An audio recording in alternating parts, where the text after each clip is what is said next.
समर्पण क्लासेज में आप सभी का स्वागत है। आज हम लोग नेत्र की समंजन क्षमता के बारे में अध्ययन करेंगे। तो इसके पीछे वाले वीडियो में मानव नेत्र के बारे में अध्ययन किए थे। अगर आप वो वीडियो नहीं देखे हैं तो एक बार जाके देख लें, तब यह आपको अच्छे समझ में आएगा। तो क्या होता है, ये मान लीजिए कि मानव का नेत्र है। नेत्र की समंजन क्षमता पढ़ने के लिए पहले आपको कॉन्सेप्ट क्लियर करना पड़ेगा। तो पहले आप कॉन्सेप्ट क्लियर कर लें, तब बताते क्या इसकी परिभाषा। तो ध्यान दें, ये हमारा मान लीजिए कौन है, मनुष्य का नेत्र है। और नेत्र के अंदर यह लगा हुआ है क्या, नेत्र के अंदर का यह नेत्र लेंस है। यह हमारा नेत्र लेंस है। अब क्या होता है, जो नेत्र लेंस है, नेत्र लेंस के दोनों तरफ इस प्रकार से पेशियां लगी होती हैं और इन पेशियों को हम लोग पक्षमाभी पेशियों के नाम से जानते हैं। नेत्र लेंस के दोनों तरफ जो पेशियां लगी होती हैं उन्हें हम पक्षमाभी पेशियों के नाम से जानते हैं। इन्हीं पक्षमाभी पेशियों को हम सिलियरी पेशियां भी कहते हैं। इन्हीं पक्षमाभी पेशियों को हम सिलियरी पेशियां भी कहते हैं।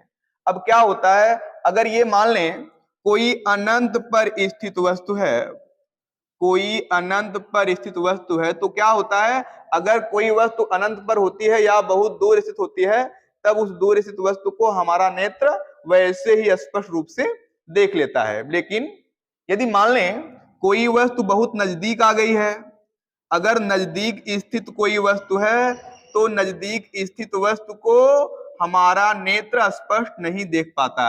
और नजदीक स्थित वस्तु को अगर स्पष्ट देखना है, तब इस नेत्र लेंस की फोकस दूरी को घटाना होता है। नजदीक स्थित वस्तु को देखने के लिए फोकस दूरी को कौन घटाता है, यही हमारी पक्षमाभी पेशियां। ये जो पक्षमाभी पेशियां हैं, यही पक्षमाभी पेशियां ही होती हैं जो नजदीक स्थित वस्तु को देखने के लिए या स्पष्ट देखने के लिए इस नेत्र लेंस की फोकस दूरी को घटाती है। कैसे, क्या होता है, अगर कोई निकट स्थित वस्तु है उसको आपको देखना है, तो सर्वप्रथम क्या होगा, सर्वप्रथम यह जो पक्षमाभी पेशियां हैं वह नेत्र लेंस को इस प्रकार से प्रेस कर देती हैं। जब नेत्र लेंस को यह प्रेस करेंगी तो नेत्र लेंस हमारा कुछ छोटा हो जाता है। नेत्र लेंस छोटा हो जाएगा तो उसकी फोकस दूरी घट जाएगी, और जब नेत्र लेंस की फोकस दूरी घट जाती है तब हमको यह निकट स्थित वस्तु क्या होता है, स्पष्ट रूप से दिखाई देता है। तो इससे क्या स्पष्ट हो रहा है, इससे यह बात स्पष्ट होती है, इससे यह बात स्पष्ट होती है कि जो हमारी यह पक्षमाभी पेशियां होती हैं, पक्षमाभी पेशियां नेत्र लेंस की फोकस दूरी को आवश्यकता अनुसार घटा बढ़ा सकती हैं। तो पक्षमाभी पेशियों के द्वारा नेत्र लेंस की फोकस दूरी को आवश्यकता अनुसार कम और अधिक करने की जो क्षमता होती है, वही हमारे नेत्र की समंजन क्षमता कहलाती है।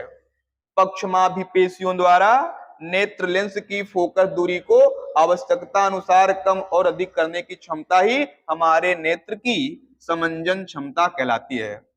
तो उम्मीद करेगा समझ में आया होगा।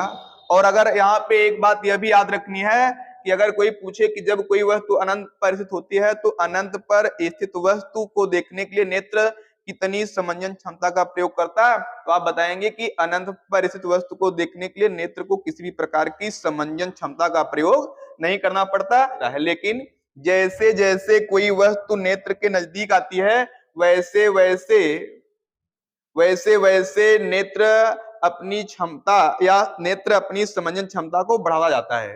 अर्थात वह जितना अधिक नजदीक रहेगी उसको देखने के लिए उतना अधिक समंजन क्षमता का प्रयोग करना पड़ेगा। तो ठीक है, ये रहा हमारा क्या, नेत्र की समंजन क्षमता। उसके बाद अब हम पढ़ेंगे नेत्र के दोष के बारे में। अब हम पढ़ेंगे नेत्र के दोष के बारे में। तो चलिए शुरू करते हैं। नेत्र में उत्पन्न होने वाले दोष के बारे में पढ़ते हैं। नेत्र में उत्पन्न होने वाले दोष को हम दृष्टि दोष के नाम से जानते हैं। इसको मिटा दे रहे हैं, उसको हम दृष्टि दोष के नाम से जानते हैं। तो चलिए अभी हम दृष्टि दोष पढ़ेंगे। दृष्टि दोष, तो दृष्टि दोष पहली बात तो कई प्रकार के हैं। दृष्टि दोष तो पहली बात कई प्रकार के हैं। जैसे कि पहला हमारा कौन हो गया, पहला हमारा हो गया क्या, निकट दृष्टि दोष। निकट दृष्टि दोष। और दूसरा हो गया क्या, दूर दृष्टि दोष। दूर दृष्टि दोष। तो पहले हम निकट दृष्टि दोष और दूर दृष्टि दोष के बारे में पढ़ेंगे, उसके बाद कुछ और रीडिंग्स है उनको उसके आगे पढ़ेंगे। तो क्या होता है, निकट दृष्टि दोष क्या है और दूर दृष्टि दोष क्या है। जो निकट दृष्टि दोष होता है, निकट दृष्टि दोष में हमें निकट वाली वस्तुएं स्पष्ट रूप से दिखाई देती हैं और जो दूर स्थित वस्तुएं होती हैं वह स्पष्ट रूप से दिखाई नहीं देती। अर्थात निकट दृष्टि दोष में हमें निकट की वस्तु स्पष्ट दिखाई देती है लेकिन दूर स्थित वस्तु स्पष्ट दिखाई नहीं देती। और जो दूर दृष्टि दोष है इसमें क्या होता है, दूर दृष्टि दोष में हमें दूर की वस्तु स्पष्ट दिखाई देती है और पास स्थित वस्तुएं जो होती हैं वह स्पष्ट रूप से दिखाई नहीं देती हैं।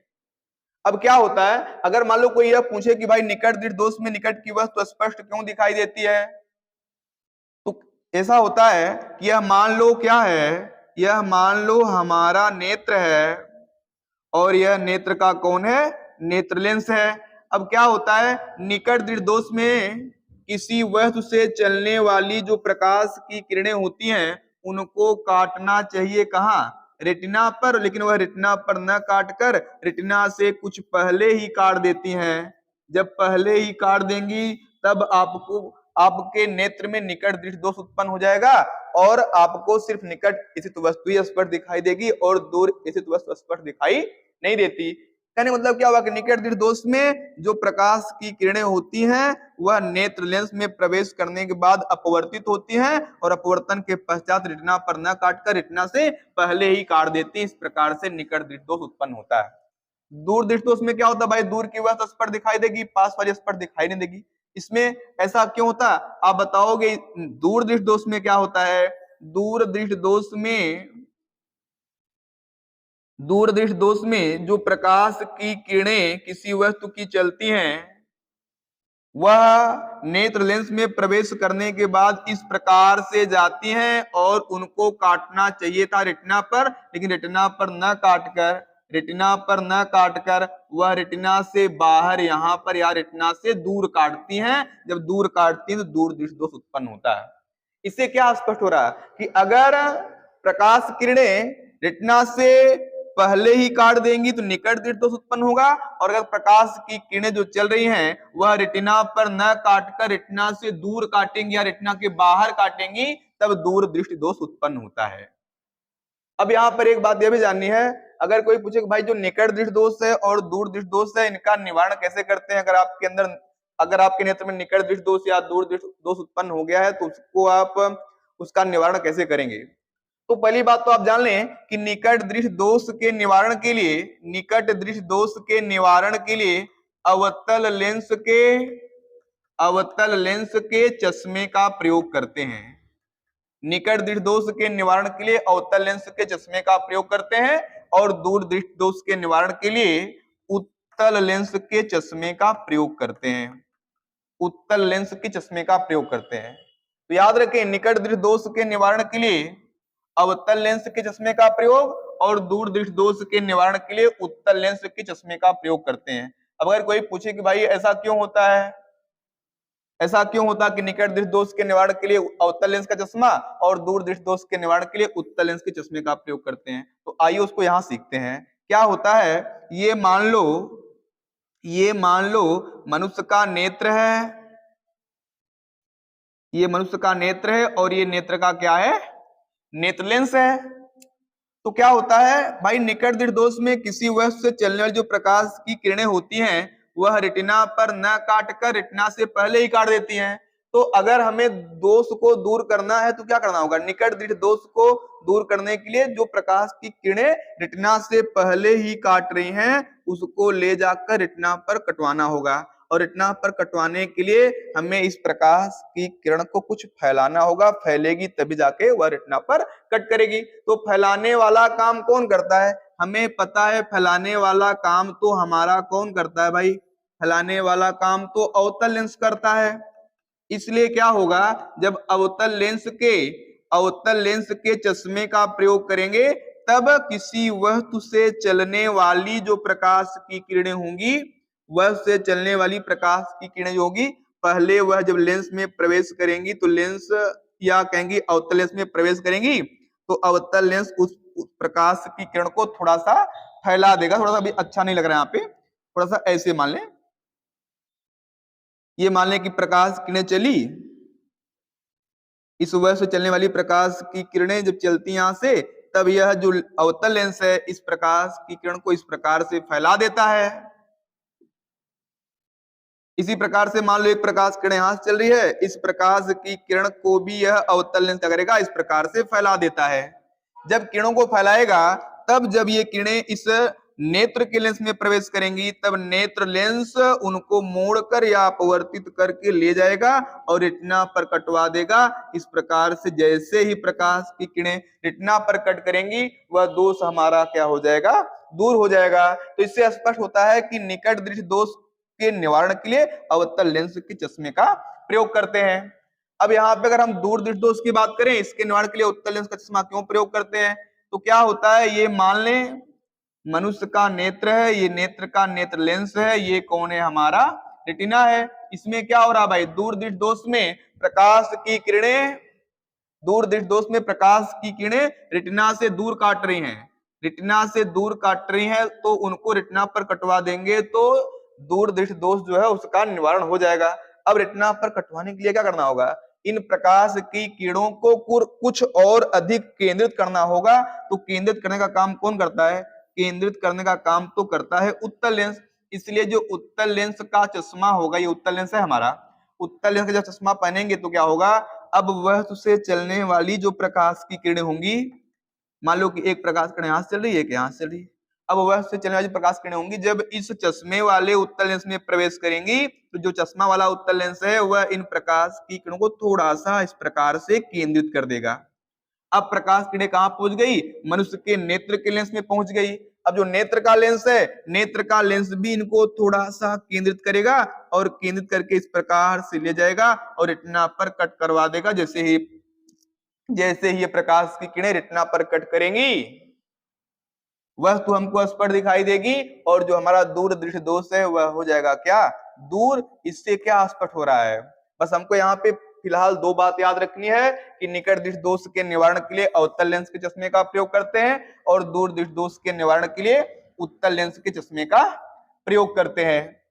तो चलें, यह हमारा रहा निकट दृष्टि दोष और दूर दृष्टि दोष। इसके बाद अब हम पढ़ेंगे जरा दूर दृष्टिता क्या होती है, जरा दूर दृष्टिता क्या होती है,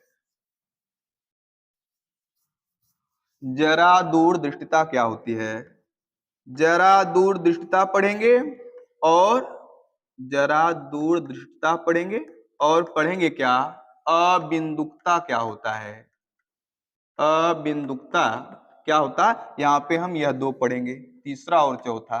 तो पहले पढ़ेंगे क्या, जरा दूर दृष्टिता, फिर पढ़ेंगे अबिंदुकता। शुरू करें, जरा दूर दृष्टिता क्या है।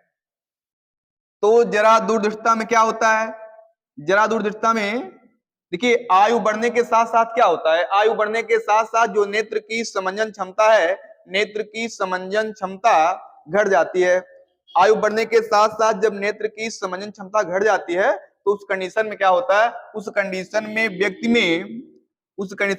में निकट दृष्टि दोष और दूर दृष्टि दोष दोनों ही एक साथ उत्पन्न हो जाते हैं। और जब निकट दृष्टि दोष और दूर दृष्टि दोष दोनों एक साथ उत्पन्न हो जाते हैं, तो उस दशा को बोलते हैं क्या, जरा दूर दृष्टिता। इसके कहने का मतलब क्या हुआ कि उम्र बढ़ने के साथ साथ नेत्र की समंजन क्षमता घट जाती है। जब नेत्र की समंजन क्षमता घट जाएगी, उस कंडीशन में क्या होता है, व्यक्ति में निकट दृष्टि दोष दूर दृष्टि दोष ये दोनों साथ में उत्पन्न हो जाते हैं और इन दोनों का साथ में उत्पन्न हो जाना ही कहलाता है क्या, जरा दूर दृष्टिता।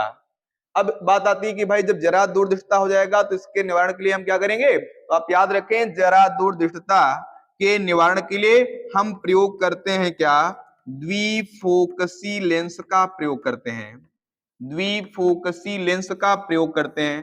अब कोई पूछे कि द्विफोकसी लेंस क्या, आप क्या बताओगे, द्विफोकसी लेंस के चश्मे कहते हैं, द्विफोकसी लेंस के चश्मे का प्रयोग करते हैं। तो द्विफोकसी लेंस के चश्मे मतलब क्या है, ऐसा चश्मा जिसमें उत्तल लेंस और अवतल लेंस दोनों लगे होते हैं, उसे हम द्विफोकसी लेंस कहते हैं। और द्विफोकसी लेंस के द्वारा जरा दूर दृष्टिता का दोष दूर किया जाता है। अब अगर कोई पूछे तो जो द्विफोकसी लेंस है उस द्विफोकसी लेंस में अवतल लेंस भी लगा होता है और उत्तल भी लगा होता है। जो अवतल लेंस लगा होता है वह निकट दृष्टि दोष का निवारण करता है और जो उत्तल लेंस लगा होता है वह दूर दृष्टि दोष का निवारण करता है। तो इसी प्रकार से भी अब देखते हैं क्या अबिंदुकता क्या होता है। अबिंदुकता में क्या होता है, अबिंदुकता नेत्र का एक ऐसा दोष है, अबिंदुकता नेत्र का एक ऐसा दोष है जिसमें कोई व्यक्ति जो होता है, कोई व्यक्ति जिसे अबिंदुकता है वह एक ही दूरी पर रखी अगर इस प्रकार से कोई क्षैतिज वस्तु हो, इस प्रकार से कोई ऊर्ध्व वस्तु हो और इस प्रकार से कोई क्षैतिज वस्तु हो, तब वह उनको स्पष्ट रूप से देख नहीं पाता। या तो वह क्षैतिज ही देख पाएगा या वह ऊर्ध्व ही देख पाएगा, दोनों को एक साथ स्पष्ट रूप से नहीं देख पाता। इस अवस्था को या इस दोष को बोलते हैं क्या, अबिंदुकता। कहने मतलब क्या हुआ, अगर सिर्फ क्या हो, अगर सिर्फ क्षैतिज वस्तुएं ही हो, सिर्फ क्षैतिज वस्तुएं ही हो तब वह उनको स्पष्ट रूप से देख लेगा, या सिर्फ ऊर्ध्वाधर वस्तुएं हो तब उनको वह स्पष्ट रूप से देख लेगा। लेकिन यदि क्षैतिज और ऊर्ध्वाधर दोनों वस्तुओं को एक साथ रख दिया जाए इस प्रकार से जैसे कि खिड़की होती है, तो उसमें क्या होगा, तब वह या तो क्षैतिज नहीं देख पाएगा या ऊर्ध्व नहीं देख पाएगा, अर्थात उनको वह स्पष्ट रूप से नहीं देख पाएगा। इसी अवस्था को बोलते हैं क्या, अबिंदुकता। तो ये हमारा रहा कौन, अबिंदुकता। इसी में अगर हम चाहें तो एक हेडिंग और ऐड कर सकते हैं क्या, इसी में हम एक हेडिंग और ऐड कर सकते हैं, वर्णांता। तो आइए वर्णांता भी जान लें क्या होता है। वर्णांधता क्या होता है, वर्णांता नेत्र में उत्पन्न होने वाला, वर्णांता नेत्र में उत्पन्न होने वाला एक आनुवंशिक रोग है, एक आनुवंशिक रोग है। आनुवंशिक का मतलब क्या होता है, जो आपको पेरेंट्स से प्राप्त हो उसे हम आनुवंशिक रोग कहते हैं। तो वर्णांता नेत्र में उत्पन्न होने वाला एक आनुवंशिक रोग है, इसे जन्मजात रोग भी कह लेते हैं, इसे जन्मजात रोग भी कह लेते हैं। तो ये जो जन्मजात रोग या आनुवंशिक रोग है क्या है, जन्मजात भी कह सकते हैं। अब इसमें क्या होता है, वर्णांता में पहली बात तो वर्णांता को इंग्लिश में बोलते हैं क्या, रेड ग्रीन, इसे रेड ग्रीन ब्लाइंडनेस भी कहते हैं, इसे रेड ग्रीन ब्लाइंडनेस भी कहते हैं। अर्थात लाल हरा